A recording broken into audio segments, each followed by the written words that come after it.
And welcome back. In our last video I set up the Calendly account that you'll be using to schedule your videos, as you can see on the screen. But in this video we're going to be setting up Zoom, because when you eventually set up your scheduler, what's going to happen is that you need somewhere where you're actually going to hold these meetings. Now we have Skype, which is a free option, but it's not exactly professional. So Zoom is one of the best free options out there that you can use, and I'll show you how to get set up. So first of all, you have to go to zoom.us to get started. So when you land, this will be their website. Really pretty, really nice. And we're just going to hit the sign up button. So it's a free sign up, and in my previous video we're going with a business called foreverythingcopy@gmail.com. That's going to be our email address. Okay, so I'm going to hit sign up. These days most businesses are making things really easy for you to sign up, and that's really good. So they've sent a confirmation link. So we're going to come to the email right here, go to the primary tab. It's not there. There it is. So to activate, we have to hit this button, and there we go. So it's going to ask me for some details. So what's my name? I'm going to add both of this. I'm going to call a password.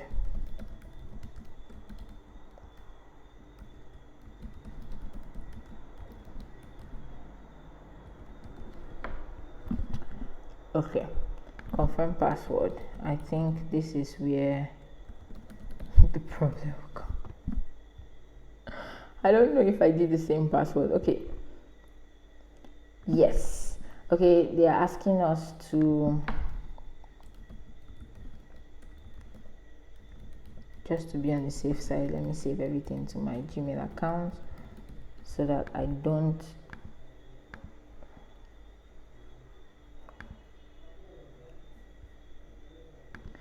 okay, there we go. I don't want to invite any colleagues, so I'm just going to hit I'm not a robot, because I'm not. I have a YouTube channel. What are the traffic lights? Here we go. Fun stuff, great times. Verify. I'm going to skip this step. So why did I do the capture? All right, so now I have my own personal meeting URL. You see this link right here? If you give to anybody, immediately you start a meeting. So what I want to do is go to my account.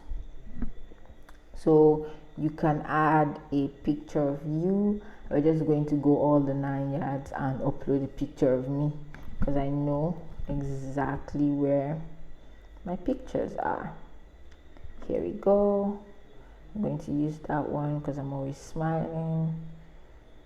You always use a picture of you that is clear, professional, and happy. You want people to be happy when they see your face. Okay, we have that set up, and I'm going to be on the basic plan. Next thing I want to do is to set up my Zoom with my Calendly account. We're already logged into Calendly, so what we're going to do right now is go over to integrations. What's going to happen, we go to Zoom, and we're going to connect Zoom. So before we actually do this, let me go back and show you something. So it clearly states here that you must have a premium Calendly subscription. So if you're on the premium plan of Calendly, you just need to hit connect Zoom, and you click pre-approve, and then you hit authorize. So this tutorial will work for you if you're trying to set it up for yourself or you're trying to set it up for your client. All right, so all of this is now set up. So what you need to do is go back home, and under the events that we set up in the last video, if you're missing it, check in the description or the suggestion box at the top, and you see the video I'm talking about, and then we can easily hit here to edit. So under the event, and they ask for the location, we can hit Zoom. That's it. Really nice. Okay, and then we can hit save and close. So we're going to test it again so that you can see it. So I'm going to hit view live.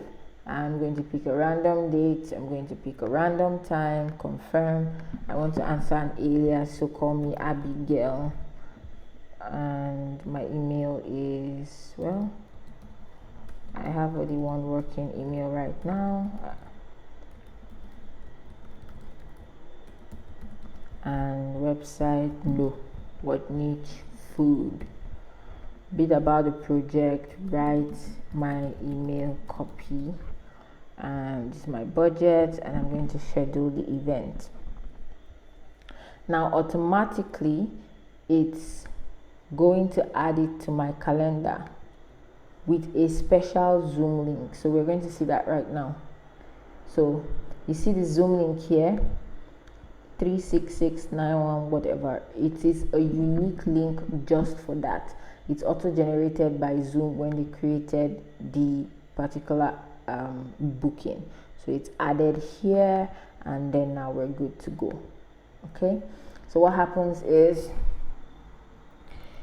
if I come to meetings, yes, there it is. You see it's already scheduled here. This is the meeting ID. So what happens when I want to go on the call? You download Zoom. I already have Zoom on my laptop. You have to download it on your laptop, and then you hit start meeting, and automatically the meeting will start. And if they click on the meeting, they will be able to join the meeting. Now the second tip I want to give to you is, if you're not on the pro plan of Zoom, of Calendly rather, and you don't have this option, here's a trick that you can use. What you do is you come to your Zoom and get your personal meeting room ID. So here it is right here.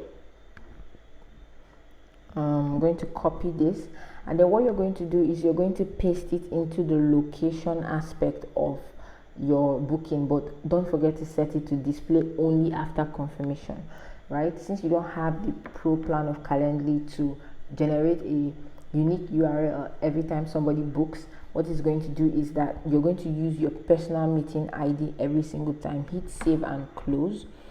But here's a trick that you can do. So what you're going to do is that you're going to set it in such a way that whenever somebody joins with your personal meeting room ID, they get added to a waiting room. So we're going to click edit this meeting right here, and we're going to enable the waiting room option. We're going to mute participants on entry. We're not going to enable join before host. If you want to go the extra mile, you can add a meeting password, like require meeting password. And then what you can do is that you can add under notifications and the reminders, you can personalize it. And what's going to happen is that you can say the meeting code is free copy or something like that, so that they will know that when they are joining the meeting they can add a password. I personally haven't used this option, but feel free to use that option as well. So we're going to set off all of this. So this, why we're enabling this waiting room, is so that when somebody joins the meeting, if you're not there, they will not be able to actually join the meeting. What is going to happen is that they will be added to a waiting room where you have to actually enable them to join the meeting before they will be able to join the meeting, and that prevents maybe somebody who also has the meeting link to be able to join the meeting while you're in a meeting with another client. You don't want that to happen. Another feature I like to use is to record the meeting automatically on your local computer. That's important if you want to go over your sales calls to make sure to see if you got all the information you got from your clients. And sometimes you'll be doing meetings with your clients that you have to record. I like to leave this option on, and what you can do is that when you go on the call, actually you can turn off the recording if you don't want to record that particular meeting. So that's how you set up Zoom to work with your Calendly or any scheduling account. I'm going to make other videos to show you how to do the same thing for Acuity scheduling, and I'm going to show you the same thing for your Facebook free scheduler. So if you want to see those videos, do check them out on my channel, and I'll see you out in the next video. Bye bye.